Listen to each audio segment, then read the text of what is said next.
Okay. Good morning, everyone. My name is Linda Lau. I am the instructor for today's diabetes prevention and management class. It is part 2 of the class. And I'm a registered dietitian. I have worked 35 years working with older adults in health and nutrition. And today's class is sponsored by Self-Help for the Elderly and the San Francisco Department of Aging, Disability and Aging Services. Now, today I'll do a very quick review because there are a few people that are new. And last week we talked about type 2 diabetes being the most prevalent because it affects 90 to 95% of everyone who has diabetes. And it is where your body's insulin is not working right due to a number of reasons, right? It's called insulin resistance. And when you test for normal blood, right, anything fasting blood sugar is 100 or below. And what that means is this is a sample of big blood. It's 100 milligram per milliliter. And it is very liquid, right? And it flows very easily. It can help transfer nutrients to your body. And then the sugar that's from all the digested food, it goes into your cells for energy. But if you have diabetes, where you don't have enough insulin or it's not working right, the sugar cannot get into your body cells and they accumulate in your blood. And this is 150 milligram per deciliter. And it is also much thicker. You can kind of see, right? It's a little bit thicker. It doesn't flow as easily, right? And then when it gets really much higher, this is like 200 milligrams of glucose. It is really thick. It's really hard to flow, right? You kind of have to squish and squish. So imagine in your body, if you have this high concentration of glucose or sugar that is always that high, then pretty soon it damages all the different cells, all the different organs. It actually starves your brain because your brain is not getting the glucose it needed for energy. And then it leads to all kinds of chronic health problems, like actually Alzheimer's is partly, they see that with increased diabetes and insulin resistance, there are increased risk for Alzheimer's disease as well. So last week, we talked about different methods to reduce our risk or manage diabetes if you don't have it. And I'm going to show the slideshow, which will have the information that we have. Okay, so today is part 2 of diabetes prevention and management, why it matters. Last week, we talked about 3 different methods to reduce our risk for diabetes and also manage it if we have it. First, if you're overweight, you need to lose weight. We talk about different methods to do that, right? Because weight gain, it really affects, reduces our insulin effectiveness. And you really, if you lose weight by as little as 5%, okay, it will actually cut your risk for diabetes by half, by 50%. Okay, so they have lots of studies that show 5 to 10% of weight reduction really makes a huge difference. The second method is that you need to do aerobic exercise most days of the week. That means every day if you can, but at least 30 minutes of moderate or strenuous exercise. And if you need to lose weight, right, or if you want to lose weight, of course, you want to do more exercise.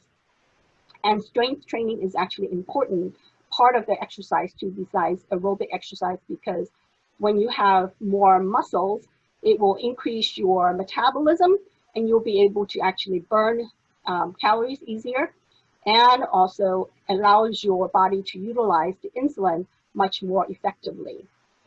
The third method is that we need to control your blood pressure that in order for it to be a normal range. That means below 140 over 90. And normal blood pressure is 120, the top number, the systolic number, and then the bottom number is 80. So today, we will talk more about other methods that is important for preventing or managing diabetes. And that is really understanding carbohydrates or carbs, which carbs are healthy, and then more importantly, to understand glycemic load. What does that mean? Because if we understand that, then you can really reduce your risk for diabetes.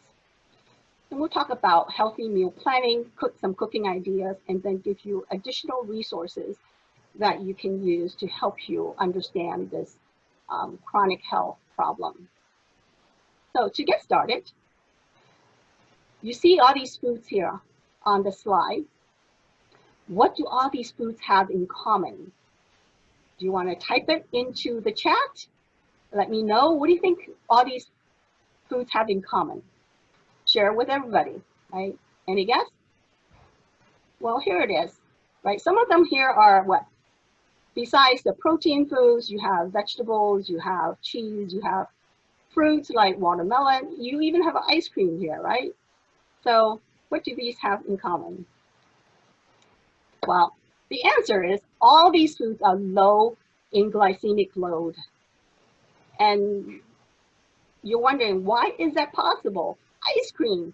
Why is ice cream low in glycemic load? Or what about fruits? They're sweet. How come? You know, it doesn't raise your blood sugar that high. And the reason, and I'll get into that shortly, but to understand that, know that certain foods, especially carbs, some of them, after you eat it, it has a high glycemic index. What that means is that it raises your blood sugar very high, quickly, okay?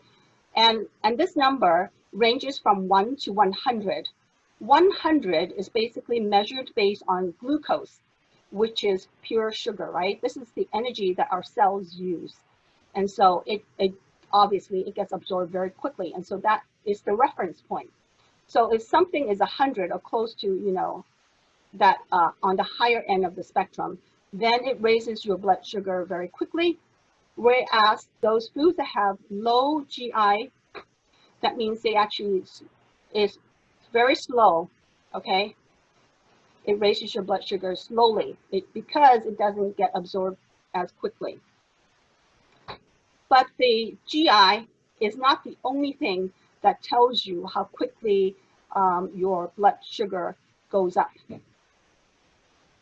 Because GI really just measures how much or the quantity of carbs that is in the food.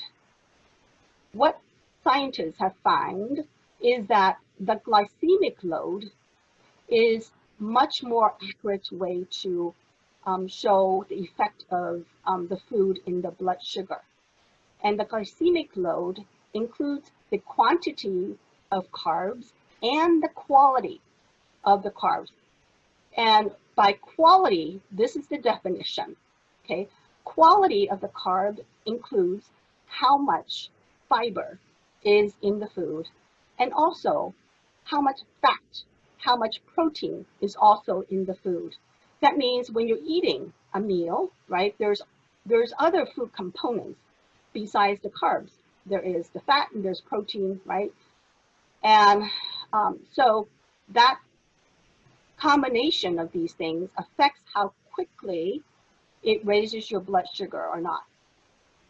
Also, we find that the food, how processed they are, and how it's prepared affects the rate of the blood glucose level.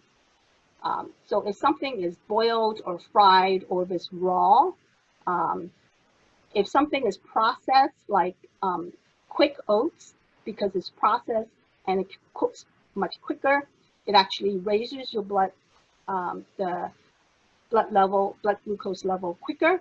So the glycemic load for quick oats is higher than if it's whole grain oats. Okay. The other thing to remember is protein foods like meat, poultry, seafood, nuts and seeds. Those have a lot of protein. Also fats. These foods have no carbs, so they do not raise your blood glucose level. Okay. The other thing to understand is that the fiber, the amount of fiber that is in the food also affects the glycemic load. So when they look at the glycemic load, the calculation is this, right? Not that we have to do it, but there are charts already done it for us. But it looks at the glycemic index. So for example, apple.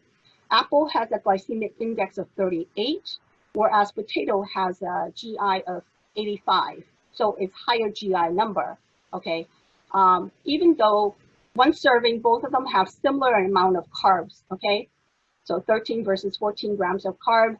And then, so doing the formula, the glycemic load of apple is 5 versus potato is 12, even for the same portion size. So anything that is under 10 or less is considered low GL. Medium is 11 to 19. If it's 20 or higher, then it's a high GL load. So what is then causing some of the differences in the GL? And I alluded to that. It is really the dietary fiber that is in the food. That has a huge impact on the glycemic load. And you find the fiber in, of course, cereals, fruits, and vegetables.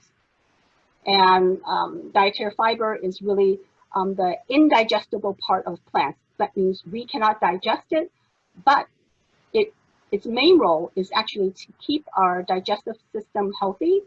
There's two types of fiber, okay? One is called soluble fiber, and these actually are slowly digested, and it helps our body actually to absorb the nutrients from food slowly. So for example, if, you know, when you cook oatmeal, right, it becomes kind of gooey. Well, part of the fiber, oatmeal has a soluble and insoluble fiber in there. The soluble fiber is dissolves in water, and it causes that gooiness in the food, right? And what it does is that it slows down your digestion in your body, in your stomach, and then as the food passes through your intestines, then that's where all the other nutrients are absorbed from the food. The insoluble fiber is because they're not digested, they still are important part because they're like the janitor, okay? They function as a janitor. They are cleans up your system by absorbing excess fat or the saturated fat, other kinds of toxins that we have, and it creates bulk so that you can remove the waste from your body easier. And insoluble fiber has been studied and shown to help prevent heart disease, prevents diabetes, helps us prevent weight gain, and also reduce cancers, and of course improve our digestive system. So the amount of dietary fiber is what determines the GL load of the food. And to give you an example, of course, you can kind of see the diagram of the food. This is a grain. On the outside is the bran, right? The covering the endosperm, which is the part that we mostly eat, the white part.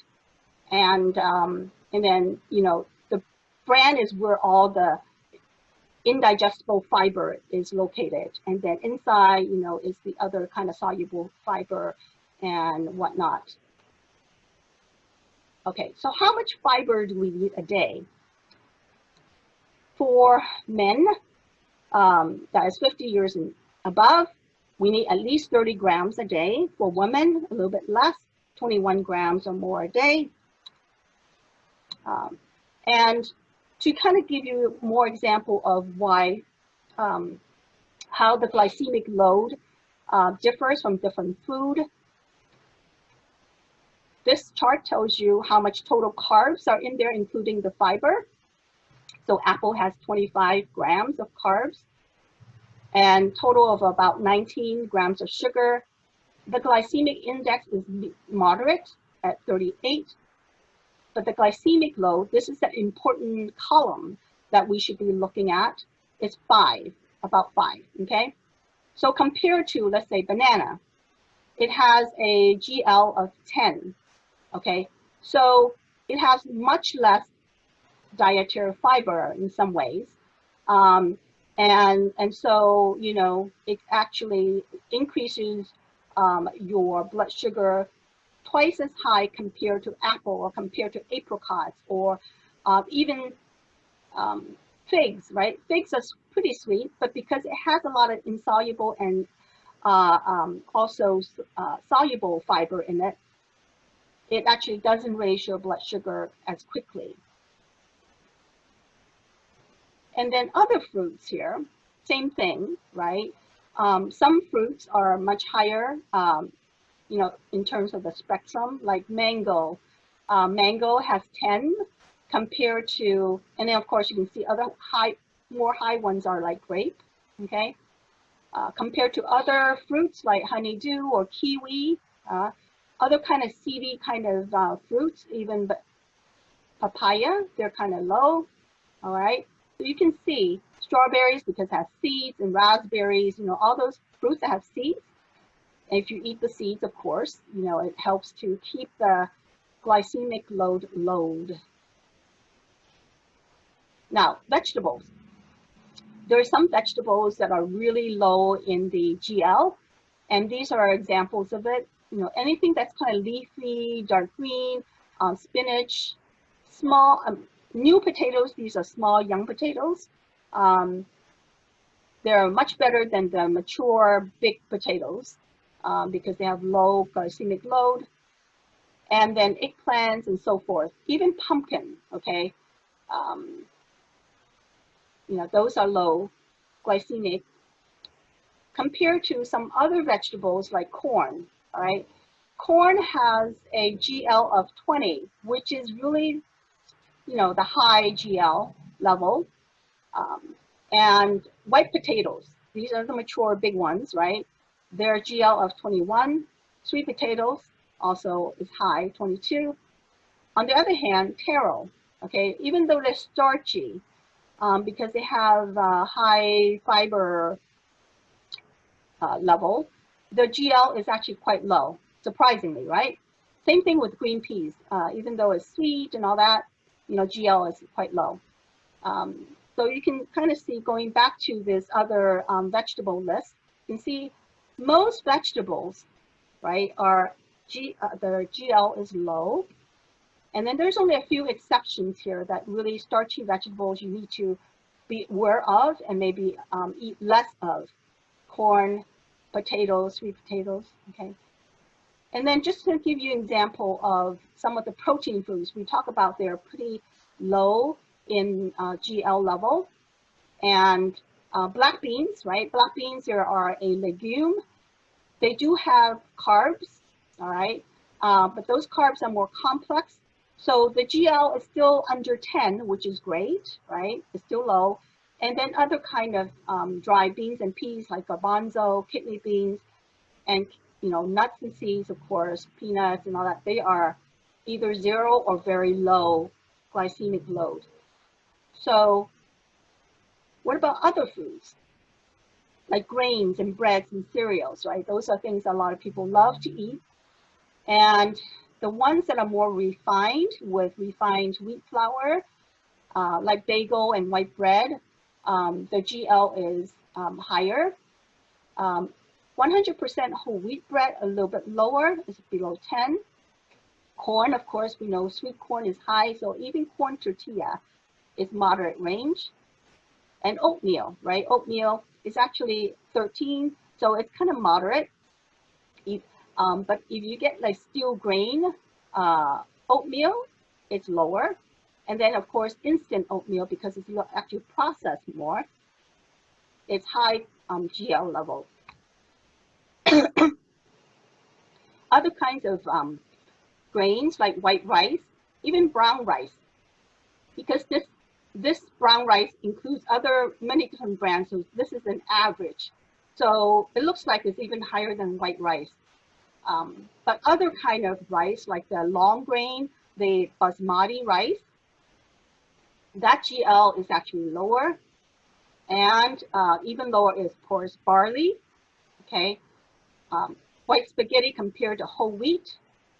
Whole wheat is slightly lower, and then glutinous rice flour, it's quite high. What about dairy products? Well, dairy products have very little or no carbs in it. And so you would expect that the GL is low, and it is. So for example, whole milk, GL is only 4, okay? Even though, you know, if you look at the carbs and they measure, right, the GI is actually in the medium range. Okay, what about ice cream, right? Ice cream is made with sugar, correct? And but surprisingly, right, when they actually look at the GL, how it actually raises your blood sugar, um, it, it actually has a low GL level because ice cream has a lot of fat in it. And also they have other kinds of additives like guar gum and other things that basically helps to make it slow. It actually affects the digestion level. And so because it's slowly absorbed, then it doesn't raise your blood sugar as quickly, okay? And then of course, premium ice cream is even lower because it are much higher in fat. Compared to, of course, yogurt, right? If there's added fruit in it, you know, the sugar and the fruit actually increases the GL for yogurt. Plain yogurt, of course, is very low in GL. So knowing that what ice cream has a GL, low GL, yes, you can have it, right? But be sure you have it in moderation, because if we're trying to lose weight, you can still gain weight from eating ice cream because of all the fats, right? And the calories from it. So even though it has a GL, doesn't mean you can go hog wild on it. And drinks, right? We know drinks, sugary drinks have a lot of sugar added to it. So the GL is high, either medium level or high level. And apple juice, right? You think apple juice is healthy. Unfortunately, because it has very little fiber in it and has the sugar is really easily absorbed, the GL is high, it's at 30. Compared to orange juice, right? Orange juice is like moderate level at 12 for the same portion size, right? So if you have to drink juice, you know, orange juice with pulp and unsweetened is a better choice than apple juice. And other kind of drinks like Vita soy milk drink, they have added sugar. Of course, then, you know, the GL is moderate level. There are drinks now that actually have no added sugar, which will be, of course, the GL would be much lower. Other kinds of things like snacks and crackers, plain popcorn, you know, because it's really high in fiber, the GL is low. Shortbread, right? They're made with butter, correct? And even though it's made with refined flour because of the high fat level, the GL is at 10, so it's not as high as we think it would be. Compared to rice cakes, right? It has a GL of 17 because rice cakes are made with very little fat. So the amount of fat, the protein, and the fiber in the food affects the GL. Now, what kinds of food then should we eat? What kind of meals would be most benefit for us? Studies actually have compared the different kinds of diets and how beneficial they are. So for example, the Mediterranean diet, right? They find many of the studies that it actually helps reduce the risk of diabetes. It helps with reducing the A1C level, reduces heart disease. And so these are the really big benefits with Mediterranean diet. We uses a lot more plant proteins, seafood, olive oil, okay? Vegetarian diet, they also have a lot of benefits, okay? Reduces risk of diabetes and also weight loss and so forth. So there are very low carb, very low carb diets. They also helps with diabetes, reducing A1C, with weight loss and lowering your blood pressure. And then there's other kind of diet called the DASH diet, which is actually helps with managing high blood pressure and also with heart health as well. So, and then the paleo diet, which has no evidence that it actually helps with any of these things, health benefits. With all these different kinds of diets, it can get very confusing. But here's the great news. I wanted to share these dietary guidelines with you that can help improve your brain health, your heart health, reduce Alzheimer's risk, and reduce the risk of diabetes. And these are the guidelines and principles from ChooseMyPlate.gov, which are developed by the U.S. Department of Agriculture, Food, and Nutrition. In addition, I have other dietary guidelines that are specific for people at risk for diabetes. And I wanted to go through each of those in details shortly, but the ChooseMyPlate.gov basically uses the plate concept now.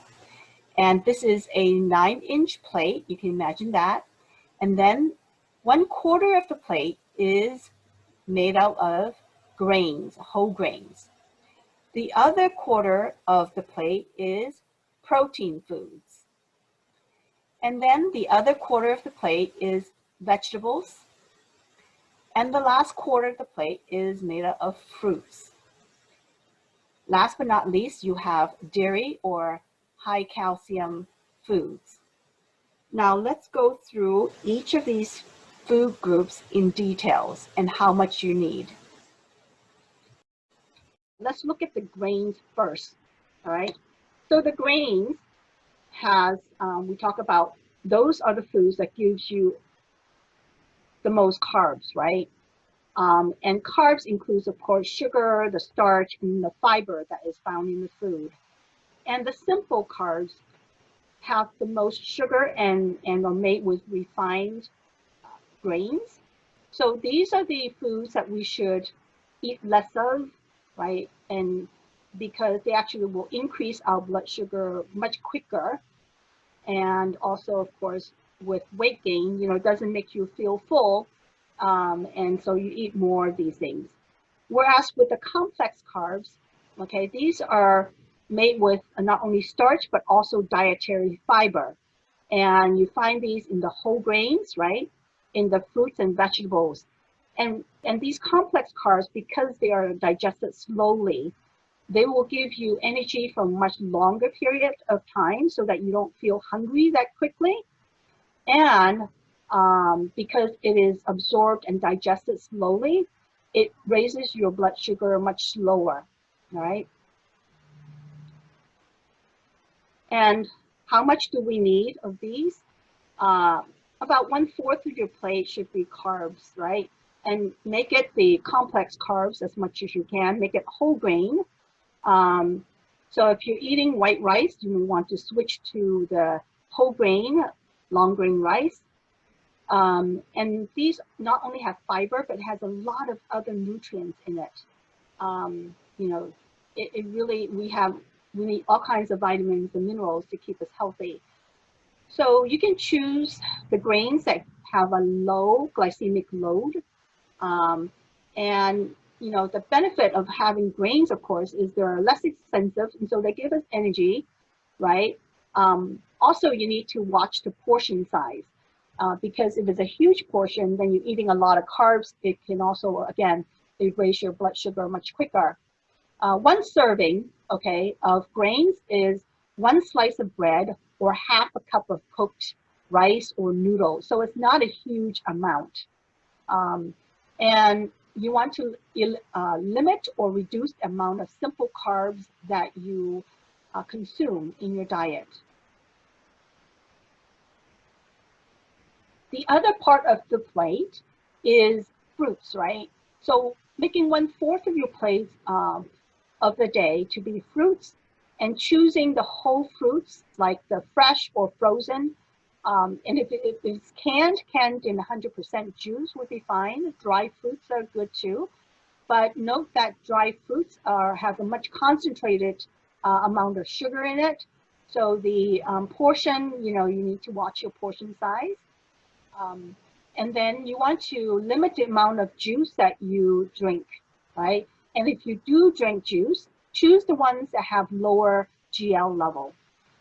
And fruits, fresh fruits, I would encourage you to eat it with the skin if you can. So for example, apples, if you eat it with the skin, it'll give you a lot more fiber than if you peel the skin. Just wash it so it's really clean. Also, try to eat a wide range of different colors, what we call the rainbow of colors, because we find that the different color fruits and vegetables have different, what we call phytochemicals. These are antioxidants, things that can help us protect against cancer, protect against heart disease and whatnot. And I would say try different things. You might not like it, that's fine. You can choose other fruits. But if you don't try it, you wouldn't know, right? And of course, if you buy fruits and vegetables that are in season, you get the best quality and best price. And 1 serving of fruit is equal to 1 small piece of fruit or half a cup. And if it's juice, 4 ounces of juice is actually 1 serving already. And then the other part of your plate is make at least 1/4 of it vegetables, all right? And similar to fruits, you want to eat a wide variety and a rainbow of colors. And you want to try different things that are in season. Buy what's in season to get the best price and best quality. You can make salads with it, of course. You can use fresh or canned or frozen, right? Canned vegetables, you do have to be careful and maybe read the nutrition label to make sure it doesn't have a lot of added sodium, okay? So if you want to manage your blood pressure, you want to minimize the amount of sodium that you eat in your food and your diet. And of course, people that maybe don't like vegetables as much, you can put it into smoothies and mix it with some fruit, right? And then you can actually then get the vegetables in that way. And 1 serving of vegetables is equal to half a cup of cooked or 3/4 cup of raw vegetables, or 1 medium-sized vegetable, okay? And then of course, juice is about 4 ounces. The next food group that we need to incorporate into our diet, of course, is the protein. And 1/4 of our plate should be about with protein foods. And 1 serving is about 3 ounces of protein for an adult. 3 ounces is equivalent to like a regular deck of cards. That's about 3 ounces. Or the average person's the size of the palm of your hand. That's about 3 ounces. You want to use healthier cooking methods like baking or steaming or broiling. Stir fry, those are great. Try to use less of deep frying because, of course, when you deep fry, there's a lot more fat involved. And if you're not active and using up those calories, you're not going to be able to burn them, and then you're going to slowly gain weight or have a hard time losing weight. And one way to make proteins really tasty without adding a lot of sodium is using herbs and spices. A lot of the oregano, basil, ginger, garlic, all those are great seasoning that you can use. 1 ounce of protein is equal to 1 ounce of meat, or 1/4 cup of cooked beans, or 1 tablespoon of peanut butter, or 1 egg or half an ounce of nuts or seeds. For an adult, we need about 2 to 3 servings a day of protein. So that's 6 to 9 ounces total. So this is not a huge amount, right? Most people would get plenty of protein in their diet. The other food group that we need to make sure we have enough of is also dairy or the calcium foods. For adults, we try to choose the low-fat or fat-free milk, dairy, or yogurt, or soy beverages that have calcium and vitamin D enriched. And then if you're using sour cream or cream, you can replace it with the low-fat versions. That would be healthier. You can cut back some of the fat in it. The other way to make sure we have enough calcium and vitamin D in our food is, of course, through other kind of leafy green vegetables. Tofu, things are made with tofu and they have added calcium in it. That will give us the same. And 1 serving of dairy or calcium food is 1 cup of 8 ounces. And if it's cheese, 1.5 ounces of natural cheese or 2 ounces processed cheese. For an adult, we need 2 to 3 serving a day. Other kinds of guidelines that you need to be aware of for our overall health is to drink and eat less of sodium and saturated fat and add sugar foods, okay? So an important part is to really use the nutrition facts label to look at how much sodium is in the serving, how much added sugar, and so forth. And of course, it's important to stay hydrated, especially during hot weather, right?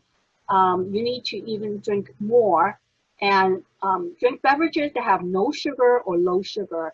And you can easily make a refreshing drink like, water with lemon slices, or put cucumber, or put strawberries in there. You can really help flavor the water. There are also flavoring that you can buy that are powder without added sugar. So that's another way to get enough hydration without the extra sugar. Of course, herb teas and other kinds of tea, if you don't add sugar to it, that's also another way to get some fluids into our body. These are additional eating tips, especially for diabetics. People, if you already have been diagnosed as having prediabetes or have diabetes, it's important to eat smaller meals and smaller portions, but eat more frequently. Let me explain what that means. So if you normally eat 3 meals a day, 3 large meals a day, you wanted to break up and have 3 smaller meals, and then in between have 1 or 2 small snacks, okay? So by making your meals smaller portions, it also reduces the amount of total sugar that is in your system at one time. And so, and it wouldn't be as, then that way your blood sugar will not rise as quickly. And of course, choose and eat more of the low glycemic load foods. That is really important. And you want to limit or don't eat sweets. And if you do eat sweet type of food that have a high glycemic load, you want to eat it with some protein foods or some foods with fat in it, okay? So for example, you might want to eat it with a piece of bread with peanut butter on it, okay? Or eat it with some a small handful of nuts, right, as a snack. And, with whatever else you might eat that has a higher glycemic load. And so that's how you can kind of experiment with it, and then you can really see a big difference. The other tip is that you want to eat foods that are high in fiber, right? We mentioned why fiber helps to reduce the glycemic load of the food. And then you want to choose lean meats and reduce low saturated fat foods, because that helps us with our heart health, and then by having a healthier blood system, it also helps us manage and reduce the risk of diabetes. Other thing that is really more recent studies have found is that apple cider vinegar or other vinegar, if you have in your diet, it can actually help you reduce your insulin resistance. So if you have it use it as like in salad dressings or marinades. You can even use it in soup, like making a Russian borscht, right, which has vinegar in it. Those actually can help, and that's something that you can try to incorporate a little bit more into your diet. The fifth important guideline is that you need to check your blood glucose level daily if you have diabetes, especially your fasting blood sugar level in the morning before you have breakfast. And then that way you can really see how your daily activities and also your diet, what you are eating, is causing your blood sugar to go low or go high. Okay, so if you notice that the next day your blood sugar level is higher, then you can think about what happened, right? What was it that you did? Maybe you exercise less. Maybe you have way too much stress, or if you're sick, your blood glucose level will also go up. And that would be temporary. And then hopefully when you get well, it will go back to normal. But those are the things that can help you monitor your diabetes and how well you're managing it. And of course, taking your medication as directed by your doctor. If, let's say, you are implemented all these different things to help you reduce your risk and better manage your diabetes, and you're finding that maybe you're feeling more lightheaded, right, because your blood sugar is too low, well, make sure you talk to your doctor. Maybe they need to reduce your medication level, okay? Or if you are at a level where if you're doing really well, perhaps you could maybe get off the medication. But that is something that you and your doctor can really look at your blood work and see what's going on to help you adjust. And then once or twice a year, it's important to have your hemoglobin A1C level checked, because this is a more accurate way to see how well your blood sugar level is managed. A1C actually shows your average blood glucose level in the last 3 months, okay? So it's not just the day before, as for example, if you're testing your fasting blood glucose level, it only shows you the day before, right? But with A1C, actually you can see the average your blood level in past 3 months, which is really important way to see, how well are you managing your blood sugar. And also don't forget to get annual eye exam and other blood tests to see what your overall health is. And of course, I have the chart here for the hemoglobin A1C. Anything above 6.5 is actually considered diabetes. If you are between 5.7 and 6.5, you are already a pre-diabetic, okay? Which means it's important for you to lower your risk for diabetes the sooner the better, because now we find that there is a big relationship between the development of Alzheimer's, okay, and insulin resistance. So when you're in the pre-diabetic level, you already have insulin resistance, because that means your insulin is not working as well as it should to bring down and use the sugar that is in your blood. And so it's actually this high sugar level in your blood is causing damage to your brain cells. Your brain cells are not getting the energy it needs from the glucose, right, from the sugar. And so it's slowly kind of dying.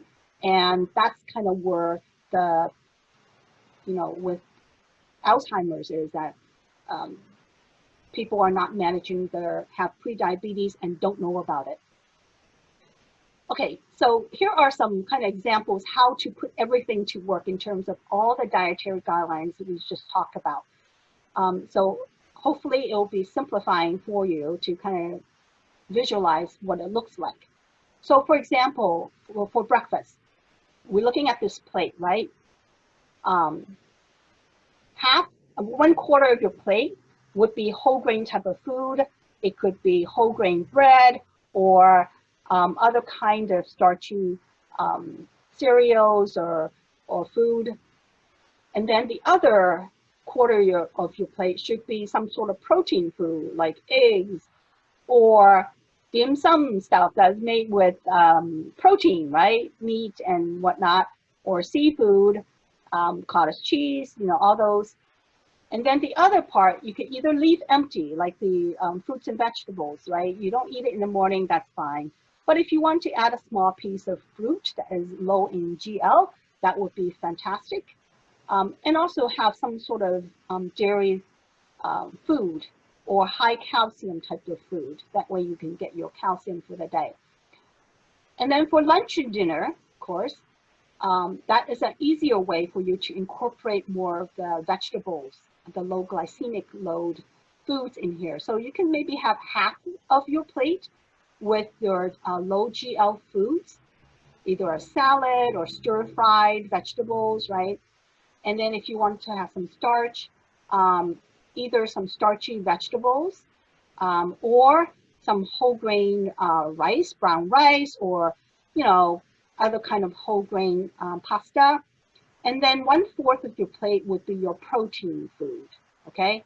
So either 3 ounces is either a thigh and a leg, or beef or seafood or other kind of lean protein food.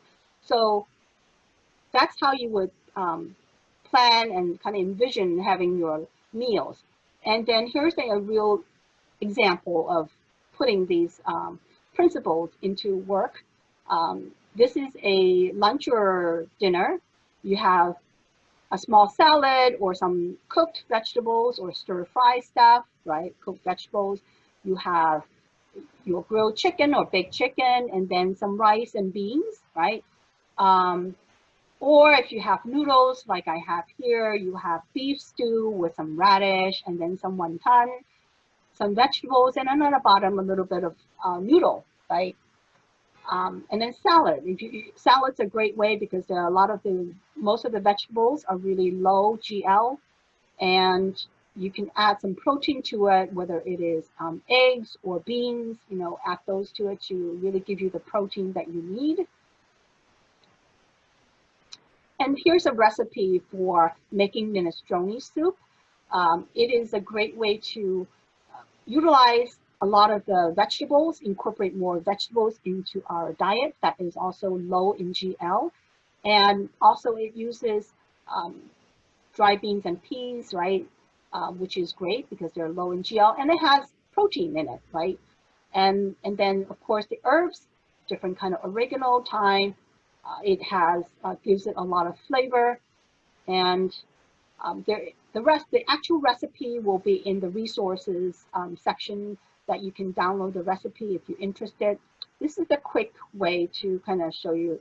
If you already make minestrone soup, it's really easy. You can just chop up some vegetables that are in season that you enjoy. So onions, carrots, celery, zucchini, squash, right? All those are really available all year long mostly. And then add tomato paste, garlic, chopped garlic into it.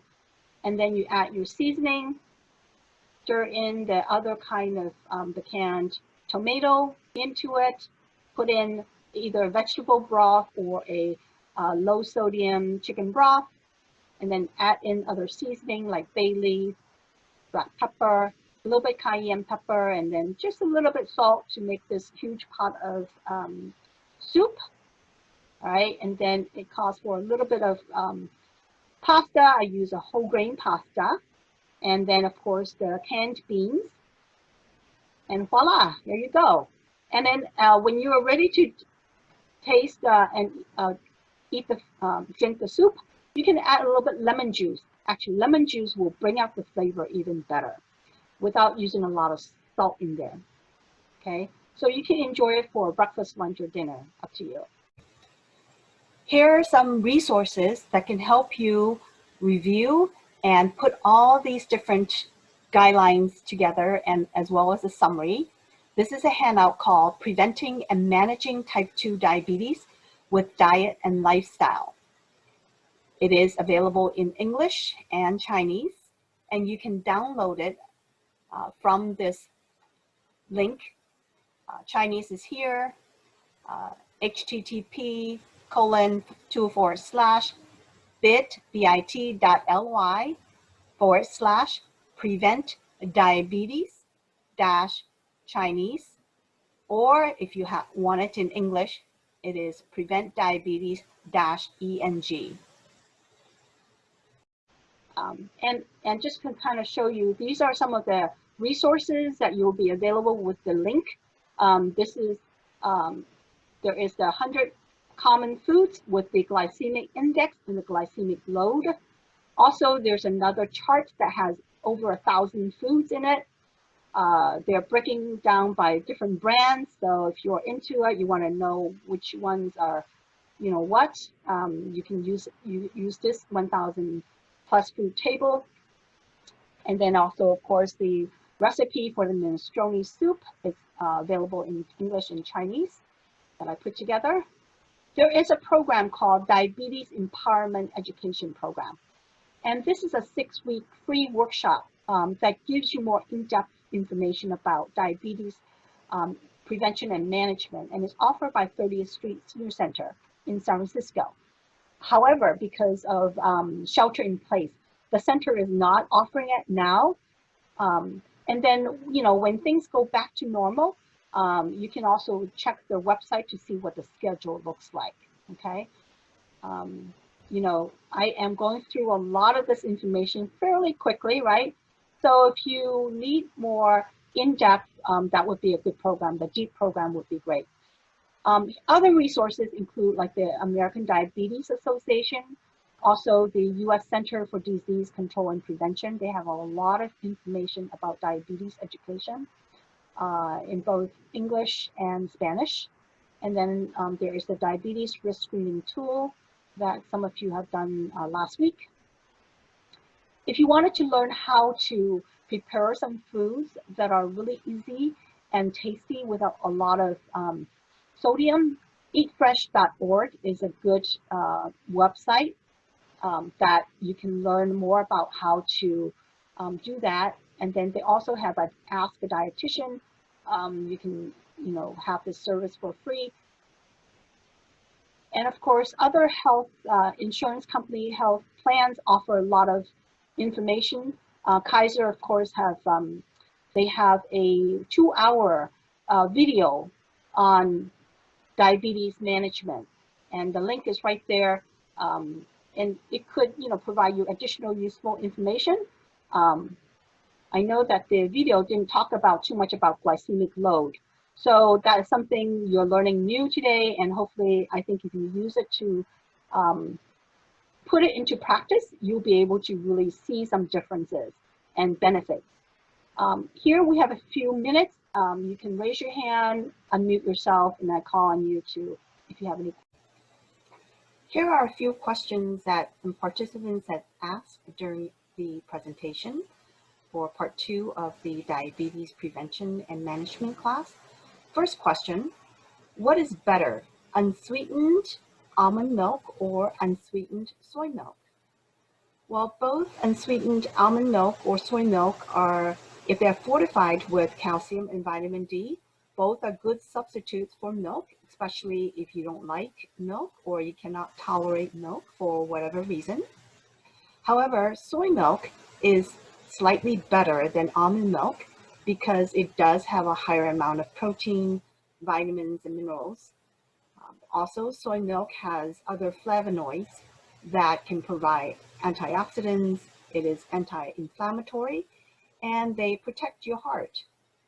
And there is a website, you can look up the nutritional value of different foods, at the USDA Food Data Central, and it is https://fdc.nal.usda.gov. The second question people have is, can you clarify the difference between glycemic index and glycemic load? Glycemic index is a number from 1 to 100. A high number means it is high quantity of carbs in the food, and that theoretically it will raise your blood sugar quickly. However, the glycemic index does not provide the full picture of the effect of the carb. Glycemic load is actually a more accurate indicator of how the carb will affect your blood sugar level, because it takes into account the quantity and the quality of the carb included, such as the amount of fiber in the food. The fiber actually slows down the absorption of glucose, and it actually can lower the glycemic load of the food. The third question people have is, in the presentation, the brown rice showed a slightly higher glycemic load than the white rice. Does that mean I can eat white rice? Can you clarify that? Well, one thing is that in the presentation, the GL for the brown rice that is shown is an average of all the different types of brown rice, such as the short grain, medium, and long grain rice. So as a result, the average is very similar to white rice. On the other hand, if you look at long grain brown basmati rice, it does have a lower GL than white rice. In general, you should choose to eat more whole grains and less refined grains, because in general they have more, whole grains have more fiber and lower GL. The fourth question, what do I do with the GL number? Do I add these numbers together to count the carbs? The answer is no, you don't need to add the GL numbers together. The GL number is just an easy way for you to identify how quickly the carb will raise blood sugar level. Again, a low GL, which means 10 or less, is considered low.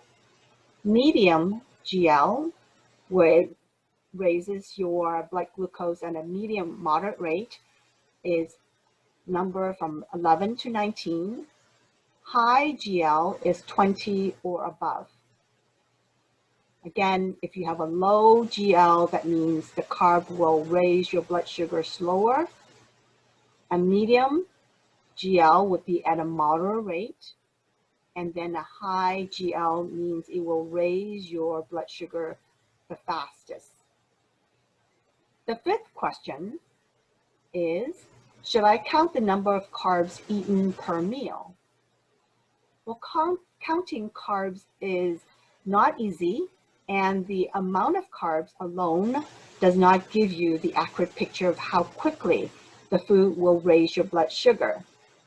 So the newer and easier way and the recommended method to manage the carbs in your diet and manage your blood glucose is really to use the plate concept, and then choosing foods with lower GL and eating smaller portions. That can be a more effective way to manage your blood glucose level. The other question, 6, what about sugar substitutes such as Splenda, stevia? What sugar substitute is better or healthier? Stevia is a natural plant-based, and it has 0 calories. So it is a good and safe sugar substitute. Splenda is a saccharose-based artificial sweetener. Splenda isn't bad for you, but it can cause some negative health effects, like an increase in sugar cravings, which could lead to weight gain. There are some preliminary studies in animals that have shown that Splenda may affect gut health and cause gastrointestinal issues. If you consume an excess amount of Splenda, it can also cause you to have higher blood sugar. In general, artificial sweeteners and sugar substitutes can help with weight management. However, you need to remember that foods that are marketed as sugar-free isn't calorie-free, so it can still cause weight gain. The seventh question is, if I eat smaller meals, can you suggest what snacks would be good to eat between meals? For snacks, you can choose foods that are low in glycemic load. For example, you can also combine foods with carb with protein and fats in order to lower the glycemic load. Some examples of healthy snacks include like fresh fruits or raw vegetables like raw carrots, celery, eat it with hummus dip. Or you can eat marinated bean or vegetable salads, or plain yogurt sweetened with fresh fruits, right? You can have fruit and vegetable smoothies, or 100% whole grain bread or crackers with some peanut butter or other nut butters, and you can eat it with some cheese. You can spread whole grain crackers with tuna salad, egg salad, or low-fat cheeses, like popcorn. So all those things are good choices. Make sure you do watch the portion size that you eat in order to avoid weight gain. Nuts are very high in calorie, even though they are healthy food. So you do have to watch the portion amount that you eat. The eighth question is that if my hemoglobin A1C is at pre-diabetes level, what can I do to lower my risk for diabetes? As discussed, you can lower your risk for diabetes by following the guidelines discussed in the presentation and summarized in the handout, preventing and managing type 2 diabetes with diet and lifestyle. The last question is, if my hemoglobin A1C returns to normal, that is 5.7 or lower, does that mean I don't need to take any diabetic medication? The answer is yes, that is correct. If your hemoglobin A1C is back to normal, you should definitely consult with your doctor, and most likely you'll be off the medication. However, it doesn't mean that you're cured from diabetes. Diabetes is a chronic health problem. You will need to continue to practice healthy diet and lifestyle habits in order to prevent the recurrence of diabetes.